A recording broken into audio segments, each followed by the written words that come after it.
ওই যা বাতি জানে রে। আসসালামু আলাইকুম। ওয়ালাইকুম সালাম। তোর খুব বাড়ি যাইতাম লাগছিলাম, যাক লাখ খাই গেছি, ভালো হয়েছে। কি কাকা? ওই যে আল্লাহ যদি বাঁচায় আগামী শুক্রবারে জি। ওই তোর স্বাস্থ্য বোনের বিয়া আর জি সড়কার আল্লাহ যদি বাঁচায় যাইস তাইলে কেন? না কাকা, শুক্রবার আরেক জায়গায় কাজ আছে, আমি যাই দেখতাম না। হ্যাঁ যাই দেখতাম না।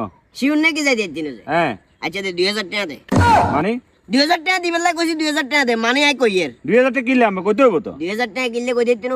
এর আগে তোর জ্ঞাতি গোষ্ঠী যতজনের বিয়া আছিল, যতজনের যত অনুষ্ঠান আসলো বেগানে তাই আইছি। আই কিন্তু খালি হাতে আইনো, ফল ফুরত তো আনছি, পাশাপাশি গিফট বাবদ টেয়া হইসা যা লাগে সবকিছু দিছি। তোরে আই যে তোবার দাওয়াত দিছি আজ পর্যন্ত তুই আর কাটা দিছস না।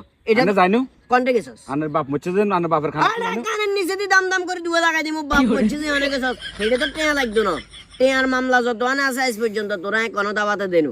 অঙ্গার মাইনের বিয়ের কথা শুনে তুই যাইতিনু করে। আজ যে কেউ মরে যাক না, ঠিকই মতো খানাতে তুই ব্যাগের আগে যা হইবি। আর কত হইলো বিয়েতে যদি না যাস তে এখন আরে দিতে বাজি আই যাগো, আরে ফেরেশানি করাচ্ছে। আচ্ছা ঠিক আছে, যান যান জামু, শুক্রবার দিন বিয়ে যামু, যান। যাইবি যে শুননে? হ্যাঁ যামু। এই এবার আইছস লাইনে গোয়া করে হাত দিয়ে দিছি তো অঙ্গা ন যাই উপায় নাই। তবে বাদ দিছে ডাইরেক্ট কথা, কোনো কারণে যদি শুক্রবারে ন যাও, শুক্রবারে রাখছি না ঠিক আবার টেয়া গুনে লাই আমো।